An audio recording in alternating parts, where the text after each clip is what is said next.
మంత్రి బండి సంజయ్ పై ఫైర్ అయ్యారు టీపీసీసీ అధ్యక్షులు మహేష్ కుమార్ గౌడ్. బండి సంజయ్ తక్షణం క్షమాపణ చెప్పాలని డిమాండ్ చేశారు. ఉక్కు మహిళా మాజీ ప్రధాని ఇందిరాగాంధీపై బండి సంజయ్ వ్యాఖ్యలు దిగజారుడుతనానికి నిదర్శనమన్నారు. అయితే కాంగ్రెస్ ప్రభుత్వం పేదల పక్షపాతి అంటున్న మహేష్ కుమార్తో మా ప్రతినిధి హేమ ఫేస్ టు ఫేస్ చూద్దాం.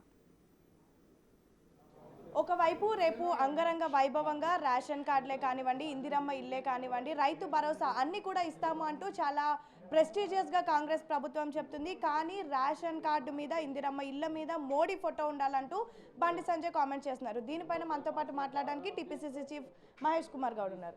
మీరేమో వైభవంగా రేపు పండగ రోజు అంటున్నారు, కానీ ఖచ్చితంగా మోదీ ఫోటో ఉండాలి అంటూ బండి సంజయ్ అంటున్నారు. ఏం చెప్తారు దీని మీద? బండి సంజయ్ గారు తెలుసుకోవాల్సింది, మన దేశం ఫెడరల్ వ్యవస్థ మీద నడుస్తుంది. రాష్ట్రాలకి, ఎన్నుకోబడిన ప్రభుత్వాలకి స్వయం ప్రతిపత్తి ఉంటుంది, స్వేచ్ఛ ఉంటుంది. వారు రాష్ట్రంలో పెట్టే పథకాలు ఎవరి ఫోటోను పెట్టుకోవచ్చు. ఇవాళ బండి సంజయ్ గారు కేంద్ర మంత్రి స్థాయిలో ఉండి దిగజారి ఈ రకంగా కండిషన్లు పెట్టడం అనేది ప్రజల శ్రేయస్సు కొరకు మంచిది కాదు. ఇందిరాగాంధీ గారు ఈ దేశమే కాదు, యావత్ ప్రపంచం గర్వించదగిన మహానాయకురాలు. మీ నాయకుడు దివంగత ప్రధానమంత్రి వాజ్పేయి గారే శ్రీమతి ఇందిరాగాంధీ గారిని ఒక శక్తిగా పోల్చిన సంఘటన మర్చిపోవద్దు మీరు. ఇందిరాగాంధీ త్యాగం ఈ దేశం ఎప్పుడు కూడా మర్చిపోదు. అలాంటి ఇందిరాగాంధీ గారి పేరు పెడితే మీరు ఆవిడని కించపరిచే విధంగా ఇది తీసేస్తేనే మేము నిధులు ఇస్తామని చెప్పడం అనేది చౌకబారుతనానికి నిదర్శనం. సో ఈ స్థాయిలో మీరు కేంద్రం విధి రాష్ట్రాలకి నిధులు ఇవ్వాల్సిందే. ఫెడరల్ వ్యవస్థలో ఉన్నాం మనం, ఇవ్వాల్సినది ఇవ్వాల్సిందే. మీరు కండిషన్లు పెట్టడానికి లేదు. అంటే ప్రధానంగా ఇందిరమ్మ ఇళ్ళ పైన కానివ్వండి, రేషన్ కార్డు పైన మోడీ ఫోటో లేకపోతే ఇవి రెండు కూడా కేంద్రమే మానిటరింగ్ చేస్తుంది, అసలు బియ్యం కూడా ఇవ్వము అన్నట్టుగా మాట్లాడుతున్నారు. ఎలా చూస్తారు? ఇప్పుడు ఆయన ఏ రకంగా ఈ వ్యాఖ్యలు చేశాడో నాకైతే అర్థమవట్లేదు. కేంద్ర మంత్రిగా ఉండి ఇంత చిన్నగా మాట్లాడడం అనేది మంచిది కాదు. ఫెడరల్ వ్యవస్థలలో రాష్ట్ర ప్రభుత్వాలకి స్వేచ్ఛ ఉంటుంది. ఆ స్వేచ్ఛ ప్రకారం నడుచుకోవచ్చు. మీకు మేము ట్యాక్స్ కడతా ఉన్నాం, బదులుగా మీరు మాకు నిధులు ఇవ్వాల్సిందే. ఇవ్వము అని కండిషన్ పెట్టేటువంటిది ఆస్కారం లేదు.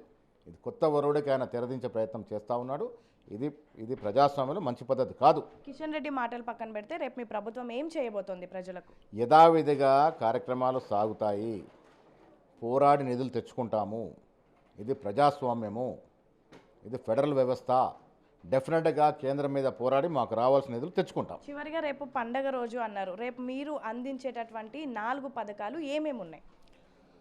రైతు భరోసా, ఇందిరమ్మ బీద రైతుకి ఇందిరమ్మ భరోసా కార్యక్రమంతో పాటు 10 ఏళ్ళుగా ఎదురు చూస్తున్న రేషన్ కార్డులు, 10 ఏళ్ళుగా ఎదురు చూస్తున్న ఇందిరమ్మ ఇల్లు, భద్రమైనటువంటి కార్యక్రమాలు బీద ప్రజలకు అందించబోతా ఉన్నాం. అందుకే రేపు పండుగ జరుపుకోవాల్సిందిగా రాష్ట్ర ప్రజలు విజ్ఞప్తి చేశారు.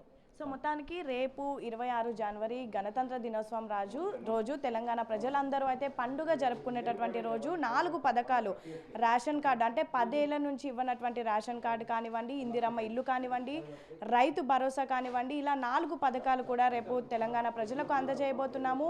రేపు తెలంగాణ ప్రజలందరూ కూడా గణతంత్ర దినోత్సవంతో పాటు పెద్ద ఎత్తున పండుగ జరుపుకునేటటువంటి రోజు అని అయితే మహేష్ కుమార్ గౌడ్ చెప్తున్నారు. వీడియో జర్నలిస్ట్ శంకర్తో హేమ, బిగ్ టీవీ, గాంధీ భవన్.